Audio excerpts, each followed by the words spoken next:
12 ফেব্রুয়ারি নির্বাচন নিয়ে স্পষ্ট বার্তা দিলেন সেনাপ্রধান জেনারেল ওয়াকারুজ্জামান। যথাযথ সময়ে অনুষ্ঠিত হবে ভোট, বানচালের কোনো সুযোগ নেই। 9 তারিখ বিটিভিতে ভাষণ দেবেন BNP chairman Tarique Rahman. Slot নির্ধারণ করতে কর্তৃপক্ষকে নির্বাচন কমিশনের চিঠি। গোপন সংবাদের ভিত্তিতে লক্ষ্মীপুরে পুলিশের বিশেষ অভিযান। অবৈধ ভোটের সিল সহ ব্যবসায়ী আটক। মোবাইল ফোন, কম্পিউটার জব্দ, চলছে জিজ্ঞাসাবাদ। আওয়ামী লীগের দায়িত্ব নেওয়ার ঘোষণা দিলেন নুরুল হক নূর। সবাইকে নিয়েই গড়া হবে নতুন বাংলাদেশ। পটুয়াখালী 3 আসনের ভোটারদের প্রতিশ্রুতি। ঢাকা মিয়ানমারের কোল ঘেঁষে একই দিনে 3বার ভূমিকম্প অনুভূত। পাওয়া যায়নি হতাহত বড় ধরনের ক্ষয়ক্ষতির খবর। পরিস্থিতি পর্যবেক্ষণ করছে কর্তৃপক্ষ। সুন্দর নির্বাচন করার জন্য ক্যাপেবল, আমরা সবাই আগ্রহী। আগামী 12 ফেব্রুয়ারি একযোগে অনুষ্ঠিত হবে গণভোট ও জাতীয় সংসদ নির্বাচন। এই মুহূর্তে দেশ জুড়ে বইছে নির্বাচনী আবহাওয়া। এরই মধ্যে নিজেদের জয় নিশ্চিত করতে মাঠ ঘাট চষে বেড়াচ্ছেন বিএনপি, জামায়াত, এনসিপি সহ বিভিন্ন রাজনৈতিক দলেরও স্বতন্ত্র প্রার্থীরা। একদিকে পাল্লা দিয়ে চলছে ভোটের প্রচারণা, অন্যদিকে সঠিক সময়ে নির্বাচন অনুষ্ঠিত হওয়া নিয়ে শঙ্কা করছেন কেউ কেউ। এমতো অবস্থায় নির্বাচন না হওয়া নিয়ে মুখ খুলেছেন সেনাপ্রধান জেনারেল ওয়াকারুজ্জামান। মঙ্গলবার 3 বাহিনীর প্রধানদের সঙ্গে মত বিনিময় সভায় তিনি বলেন, জাতীয় নির্বাচন নিয়ে সরকার, নির্বাচন কমিশন, পুলিশ, সেনা, নৌ ও বিমান বাহিনী সহ সবাই আগ্রহী। সেখানে নির্বাচন না হওয়ার কোনো সুযোগ নেই। নির্বাচনকে প্রভাবিত করার জন্য বিকাশের মাধ্যমে কিছু মানি ট্রানজাকশন হতে পারে। সে বিষয়ে নির্বাচন কমিশনকে সতর্ক করা হয়েছে। জেনারেল ওয়াকারুজ্জামান বলেন, নির্বাচনের দিন যারা র্যাগিং এবং ভোটারদের ভোট কেন্দ্রে যেতে বাধা দেবে তাদের বিরুদ্ধে সেনাবাহিনী অ্যাকশন নেবে। অপরাধ করলে যতটুকু আইনে রয়েছে ততটুকুই শাস্তি পাবে। সভায় নৌবাহিনীর প্রধান অ্যাডমিরাল এম নাজমুল হাসান বলেন, দিনে রাতে বিভিন্ন সময়ে অপারেশনের মাধ্যমে দুষ্কৃতিকারীদের আটক করা হচ্ছে। সব সময় যেন তারা ভয় ও আশঙ্কার মধ্যে থাকে সেই পরিবেশ অব্যাহত রাখা হচ্ছে। আমাদের সবার উদ্দেশ্য একটাই, সুষ্ঠু, সুন্দর এবং নিরপেক্ষ নির্বাচন। আর বিমান বাহিনীর প্রধান air chief marshal Hasan Mahmud Khan বলেন, সুষ্ঠু নির্বাচনী পরিবেশ নিশ্চিত করতে হবে আমাদের। সেই উদ্দেশ্যে সাধারণ ভোটারদের মনে আস্থা জোগাতে হবে। যারা মাঠে মোতায়েন থাকবে তাদের সবার দৃশ্যমান উপস্থিতি বাড়াতে হবে, কাউকে বসে থাকা যাবে না। এদিকে আসন্ন জাতীয় নির্বাচন শান্তিপূর্ণ, নিরপেক্ষ ও সুষ্ঠুভাবে সম্পন্ন করার লক্ষ্যে আন্তঃপ্রতিষ্ঠানিক সমন্বয় এবং সামগ্রিক নিরাপত্তা ব্যবস্থাপনা নিয়ে এই 3 বাহিনীর মধ্যে আলোচনা হয়েছে। 3 বাহিনীর প্রধান পেশাদারিত্ব, নিরপেক্ষতা, শৃঙ্খলা, ধৈর্য ও নাগরিক বান্ধব আচরণের মাধ্যমে দায়িত্ব পালনের উপর বিশেষ গুরুত্ব আরোপ করেন।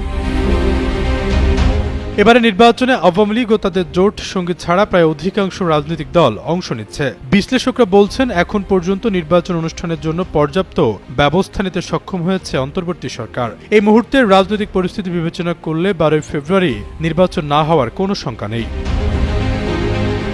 আশরাফুল ইসলাম, যুগান্তর নিউজ।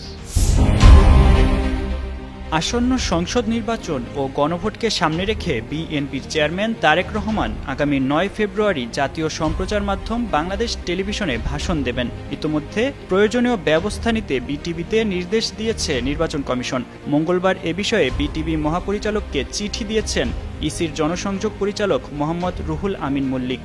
চিঠিতে বলা হয়েছে, সুষ্ঠু, অবাধ ও গ্রহণযোগ্য নির্বাচনের জন্য নির্বাচনী পরিবেশ সৃষ্টি অত্যন্ত গুরুত্বপূর্ণ।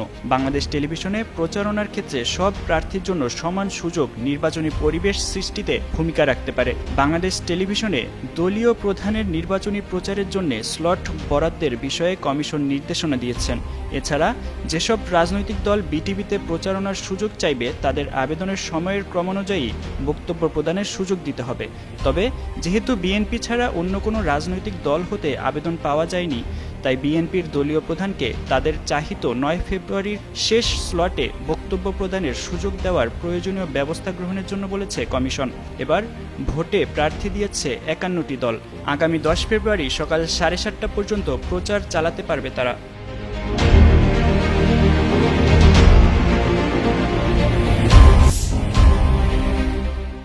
লক্ষ্মীপুরে অবৈধভাবে প্রস্তুত 6টি ভোটার সিল সহ সোহেল রানা নামে এক ব্যবসায়ীকে গ্রেফতার করেছে পুলিশ। এ সময় একটি মোবাইল ফোন ও কম্পিউটার জব্দ করা হয়। মঙ্গলবার বিকেলে শহরের পুরাতন আদালত রোড থেকে তাকে গ্রেফতার করা হয়। পুলিশ জানায়, গোপন সংবাদের ভিত্তিতে সদর থানা পুলিশ সোহেলের প্রেসে অভিযান চালায়। এ সময় সেখান থেকে ভোটে ব্যবহৃত 6টি সিল জব্দ করা হয়। সংবাদ পেয়েছিলাম এই ধরনের আপনাদের যে সদর পৌরসভার যে মরিয়ম প্রিন্টার্স, এটা হচ্ছে 6 নম্বর ওয়ার্ডে মরিয়ম প্রিন্টার চকবাজারের কাছে মরিয়ম প্রিন্টার্সে এই ধরনের সিল বানানো হচ্ছে। এই তথ্যের ভিত্তিতে আমি সদর থানাকে ইনফর্ম করি, সদর থানাকে বলি এটা অপারেশন করার জন্য। এই অপারেশনের উপর ভিত্তি করে সোহেল রানা নামে একজন, তার বয়স 34, পিতা খোরশেদ আলম, বাড়ির টুমচর, তার কাছ থেকে আমরা 16 করে 6টা নির্বাচনের সিল আমরা তার কাছে পাই এবং যে তাকে অর্ডার দিয়েছে তার বয়স সহ আমরা একটা মোবাইল পেয়েছি এবং যে কম্পিউটারে যে ডেস্কটপে কাজ করেছে সবকিছু আলামতগুলো আমরা পেয়েছি। ওটার উপর ভিত্তিতে আমরা নির্বাচন কমিশনকে জানিয়েছি, জেলা নির্বাচন অফিসারকে। খুব শীঘ্রই জেলা নির্বাচন অফিসার আজকের মধ্যে আমাদের এজাহার দেবে এবং এটার জন্য একটা মামলা হবে। খবর পেয়ে নির্বাহী ম্যাজিস্ট্রেট ঘটনাস্থলে এসে সিলগুলো সহ একটি মোবাইল ফোন ও কম্পিউটার জব্দ করে সোহেলকে থানায় নেয়ার নির্দেশ দেন। এদিকে গ্রেফতারকৃত সোহেল রানা জানিয়েছেন অর্ডার পেয়ে তিনি সিলগুলো বানিয়েছেন, তবে কে বা কারা সিল বানানোর অর্ডার দিয়েছেন তা তাৎক্ষণিকভাবে প্রকাশ করেনি তিনি।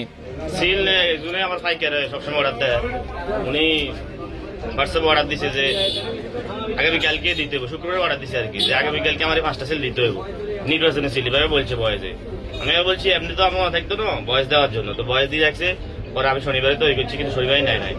পরে আবার গতকালকে নেওয়ার জন্য বলছিল যে কই আছেন, আসেন তো। আমি কই নামাজ পড়তে আসছি, নামাজ পড়ি আয়, তো শেষে আচ্ছা ঠিক আছে আইয়েন, আমরা আইতেছি, পরে আর আসেন। অন্যদিকে জেলা প্রশাসনের নির্বাহী ম্যাজিস্ট্রেট হাসান মাহমুদ নাহিদ জানিয়েছেন এটি সম্পূর্ণ বেআইনি।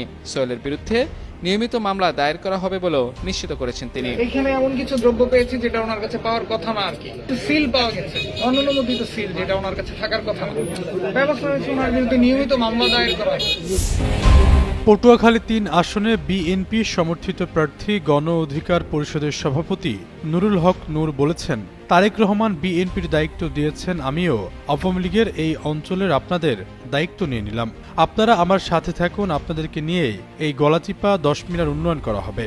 সোমবার রাতে গলাচিপা পৌর এলাকার ওয়াবদা কলোনি এলাকায় নুরুল হক নূরের নির্বাচনী পথসভায় এসব কথা বলেন বিএনপি সমর্থিত প্রার্থী ও গণ অধিকার পরিষদের সভাপতি নুরুল হক নূর।